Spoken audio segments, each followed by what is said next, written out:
Hi Taurus, welcome and welcome back to my channel. I'm doing your weekly messages for next week, so let's get straight into it. Yin. Get into that feminine energy. Doesn't matter what. No way. Look at the bottom of the deck. Yan. Okay, so maybe there's a good balance with your masculine and feminine energies, but I feel like you need to get into your, focus on your feminine energy next week, which is about being open to receiving anything, being open to any ideas that come your way, any offers, not chasing anything, just kind of chilling and being okay, let's see what happens. Okay, let's see. Okay, that's way too many, so I can't take them all. I did want to take the new moon eclipse, but I'm just going to shuffle again. Okay, full moon eclipse.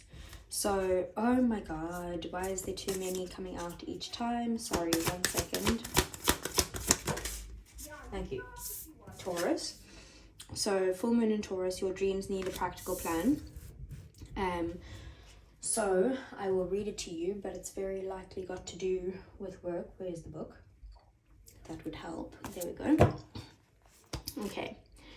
So, we have the full moon in Taurus. Okay, so it says sometimes you need to weave a bit of magic, and sometimes you need to be practical, and sometimes you need to find a combination of the two. This card suggests that this is where you are now. You need to use the law of attraction to draw what you want by imagining it, expecting it, welcoming it, but you need to balance that with taking down to earth steps towards your goals. This isn't about wishing on the moon and hoping for the best. It's about making something like a list of bullet points about how to achieve your dreams. If you're asking about money, this card heralds a change of financial fortunes depending on both your past actions and what you're expecting and therefore attracting. Write down 10 things that you know are wonderful about you. Laziness could explain your current situation. If so, change that and own it. Chasing money doesn't work. You need to chase a dream. Jealousy or envy create negative energy and attract negativity, and more exercise is called for.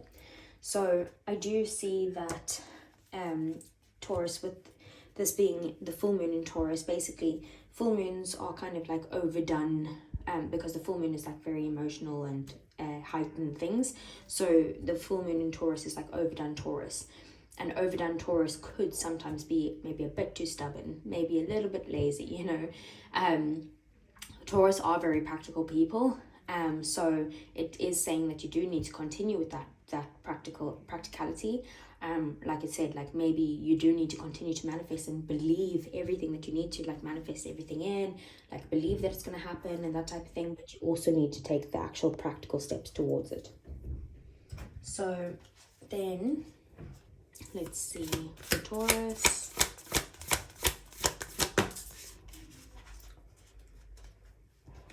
Okay, so we have Beaver Spirit, lay a solid foundation. Where's my book for this? Number 6. Okay.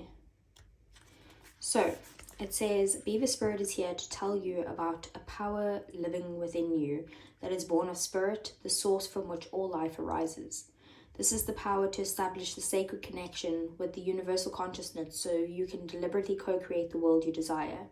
Know that it takes work, determination, and sustained effort to co-create and lay a solid foundation for your dreams. If, with spirit as your partner, you bring the twigs and branches of your intentions and desires and spread them across the river of time, you'll be amazed at what you can do. You will find that you can even change the direction of the flow of life. You can ensure that your world will be prosperous and purposeful, filled with love and joy, and rich with magic and meaning. That which you desire will come to you and remain sustainably if you build on a sturdy foundation. Keep your intention and energy consistent and deliberate, using all your resources and the energy of this wonderful productive time. Have faith, for with spirit to co-create with you, your success is assured. Spirit is your partner, helping you along as you change the course of your life in the way your heart desires. So basically, it's a very prosperous time for you all in all, Taurus. It's all saying that you basically need to put in the work now to lay a solid foundation, because this is the time to be able to do it. Like, this is the perfect timing for you to actually do something practical, but also still believing in spirit type of thing. So let's see. What are the messages coming in for Taurus for next week? What does Taurus need to know? And let's see. So we have the World, Strength, Leo energy, King of Wands, more Leo energy, High Priestess, Pisces energy, Seven of Swords, Two of Wands. We have the Ace of Swords, the Lovers, and the Knight of Swords. Bottom of the deck, that's Gemini energy, and that's Gemini, Libra, Aquarius. We have Nine of Cups, Queen of Cups, and the Magician. Magician is more Gemini, Virgo energy, as well as a bit of Aries. And then we also have the Queen of Cups, which is the water signs, so Cancer, Pisces, Scorpio. So, bottom of the deck, things that you don't see coming. The Nine of Cups is like wish fulfillment. So something that's going to make you extremely happy is coming in next week. Something that maybe you've been pouring a lot of emotion into, but then holding back. Like something you really want, to care about it a lot, but it's like you're holding back because maybe you feel like you can't care about this situation or this person or something like that, because otherwise it's going to cause issues. But here's this manifestation, right? So here's the Magician. So you've manifested whatever this is, this wish fulfillment coming in towards you. And you basically have realized that you have the power to be able to kind of manifest whatever you want. And I feel like you're realizing that, because like things are coming in that you've actually wanted, but it's about also needing to take the practical steps now as well. So Seven of Swords is your main focus next week. There's either something that you're trying to be strategic about, or you feeling like you need to kind of like take what you need in the situation and then like walk away. But the Seven of Swords is also someone who's very kind of deceitful, someone who is a liar, a thief, like someone who's very sneaky, that type of energy. So if this is someone in your life, or this is you, like whatever the situation is, it's something that's hidden, right? So you're either hiding it or they're hiding something. So the warning of the Seven of Swords is don't deceive anyone, and don't be easily deceived either, or willingly deceived, let's say. So just beware of any energies around you, but also it's time to be strategic now. What got you here? The World, the end of a cycle. So something had to end for you to get into this position, and whatever's ended has now basically got you being like, okay, cool, I'm going to take what I need from the situation, I'm going to leave what I don't need, and I'm out of here. But the World is also about something that is, you're moving on to new beginnings, something that's very fulfilling, very wholesome. And then we have the King of Wands. King of Wands is about someone who knows what they want, and they're not going to let anything get in the way of what that is. They're very, very driven, very determined, like a go-getter type of energy, a natural born leader, someone who's kind of like fiery, but in the good way, like no one get in my way, like this is what I want type of thing. So that could be you or someone that you're dealing with. Then we have the Ace of Swords. So there is some sort of like clarity in a situation that's coming in with the Seven of Swords and the Ace of Swords. So I do feel like if this is something that is hidden, you will kind of like have some sort of breakthrough moment that you'll find out about it, and you'll be able to see things clearly next week. And then we have the Knight of Swords. Things happening very fast. Knight of Swords is usually someone who comes like rushing in some way, but this is, in this deck, the Knight of Swords is someone who's running away. So I do feel like you're the one who's kind of like running away here, with the Seven of Swords sneaking off and the Knight of Swords being like, bye, I'm out of here.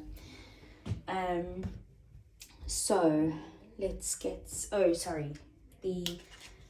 the Strength card is in your in your 3D world next week. So there is something that like you're holding back from telling someone something, or like from showing your emotions, or you're in this position of like showing inner strength and courage, basically, and bravery. You might also be kind of needing to work a little bit on your own self-confidence at this time. and you're kind of like putting the work into that. High Priestess is in your emotions, in your connections, your relationships, that type of thing, platonic and romantic. So the High Priestess could be about like one of two things. So again, these could be things that are hidden. With the Seven of Swords and the High Priestess, definitely could be something that's like not revealing itself in some way. But it also could mean like there's silence between you and someone at the moment, like you aren't talking. This could also mean though that the answers that you seek are actually within you. And if you only give yourself that time to spend time alone and kind of like get into this place of peace, that you will be able to find those answers within your own intuition. Like, what's your gut telling you?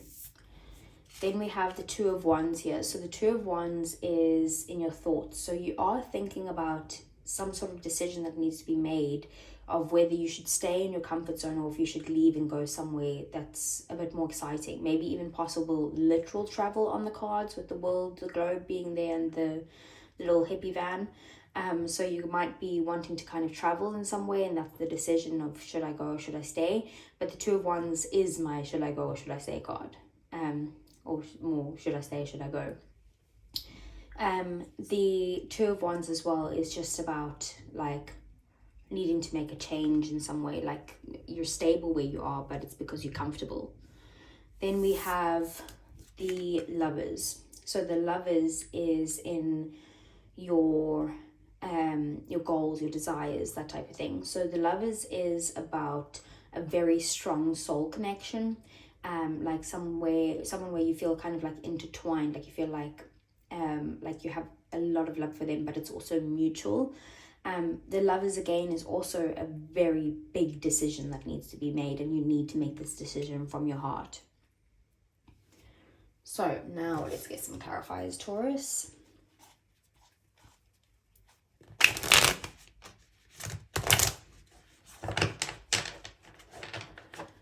Okay, so let's clarify. What's the Seven of Swords? King of Pentacles in the reverse. This is someone sneaky who's messing with your finances or messing with you being able to grow within a company or your business or something like that, or just your own stability, whatever it is, they're messing with that. Three of Cups at the bottom of the deck. They could be kind of like coming across as like a friend or someone who's like, oh, let's just have a good time together. Come on, like don't worry about work. Let's just let's go out drinking. Let's celebrate, you know. That's the type of person that is. What's the Strength card? Queen of Cups, yeah. Like I said, you're holding back your emotions in some way. You're holding back your feelings. Page of Swords at the bottom of the deck. I do feel like there is a need for a conversation, and there probably will be one with you and another person, but you're not communicating how you're feeling right now. Okay, so what's the High Priestess? We have the Ten of Wands. Someone could be too focused on work right now to be able to give this connection any attention, but also you're feeling very sort of like overwhelmed and like blocked in some way, like you don't see the path forward. You've just got too many burdens, or you're like at the point of burnout at this point. You're like, I'm just so done with the situation, I can't keep going with it. And then we have the Ten of Pentacles at the bottom of the deck. It could be with someone who you were committed to, or that was like on the table for commitment or something like that. Otherwise, again, it's just got to do with like your stability in some way. But if you notice 10 and 10, basically this is like the end of the cycle. So, you know, a new cycle is beginning, and here's the world with the end of the cycle. So what's the Two of Wands? The Moon in the reverse. So basically you need to kind of face your fears in some way, and you're refusing to face your fears. You're too comfortable where you are. You need to face your fears and like have some sort of communication with someone, but also like gain momentum towards what it is that you want. Possibly again travel with the Eight of Wands there. Maybe this is the practical plans about these are your dreams and your desires and stuff, and it's like stop letting your fears get in the way of that. So what's the Lovers? We have the Five of Cups. You could be focused on like a past relationship in some way, and that's like stopping you from fully committing to another relationship, or you feel like maybe like no connection matches to what you could get with like what you've had in the past. There could be regrets surrounding a relationship in some way. But the Two of Wands again, it's about like you need to get out of your comfort zone. Like you're kind of like doing the same thing over and over, and this is maybe why you're constantly focused on things that aren't working out, because it's like, well, where you are right now, what can you expect if you're just in your comfort zone? What's the Knight of Swords? The Star in the reverse. Yeah, I do feel like maybe you've lost hope for a situation and you're kind of just like, yeah, I'm done, I'm out of here, see you later. And the Wheel of Fortune. Here's like a huge change. Luck is coming in your favor, but it's kind of like you've lost hope for some sort of situation, so you're leaving the situation behind, but this is kind of destined for you to do this, to move forward. And then when you leave this behind, the luck is gonna come on your side in some way, like the wheel's gonna turn in your favor. Okay, so this is a crazy story. I don't know what's going on here, Taurus. So let's see. For Taurus, what does Taurus need to know? We have sorrow, loss, grief, and depression. So that's how your person's feeling. They're feeling very upset. Maybe they're the one who's in this like grief stage, because you're the one who's like, yeah, now I'm done. We do also have ecstasy, chasing thrills, excitement, and a good time. So maybe they're sad because now they realize like that the chasing the thrills wasn't actually worth it, and that you just brought like every time they spent with you, they were just happy spending time with you. So okay, so how does Taurus feel about their person?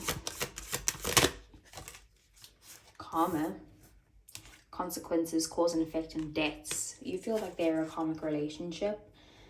You could feel like all they did was cause you like pain, and like you're just scared of falling in love now with other people, because you're like, I just can't keep doing this type of thing. Like maybe you look at your own life and you're like, what did I do to deserve this? Like I feel like karma's coming after me non-stop, and I don't feel like I did anything like as bad to deserve this. Maybe it's from a past life or something, or maybe it's just that these are just things that like karmic relationships that you've signed, your soul signed up for this, and you need to remember that.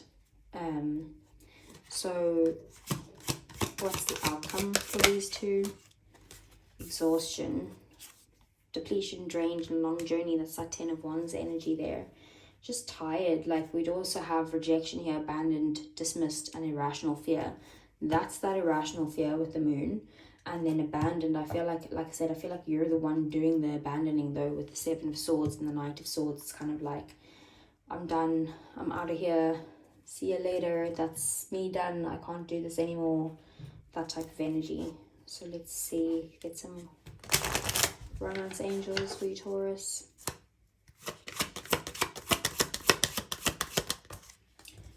So we have, it is safe for you to love. Open your heart to give and receive the highest energy of all. Okay, what else? For Taurus. We have healing family issues. Your love life benefits as you forgive your parents. Okay, and what else? We have give your relationship a chance. Work on your partnership. Bottom of the deck, calling in your soulmate. Your prayers, affirmations, and visualizations help bring you together. That is that soulmate energy with the Lovers. I feel like maybe you're running from this relationship because you're scared. That like you're scared of commitment in some way. So that's what I'm like, just what I'm strongly getting here. But you take what resonates to you. Okay, what else for Taurus? We have, I'm afraid to contact you. That's what your person would say to you. We have, I regret lying to you. There's that karma. And what else?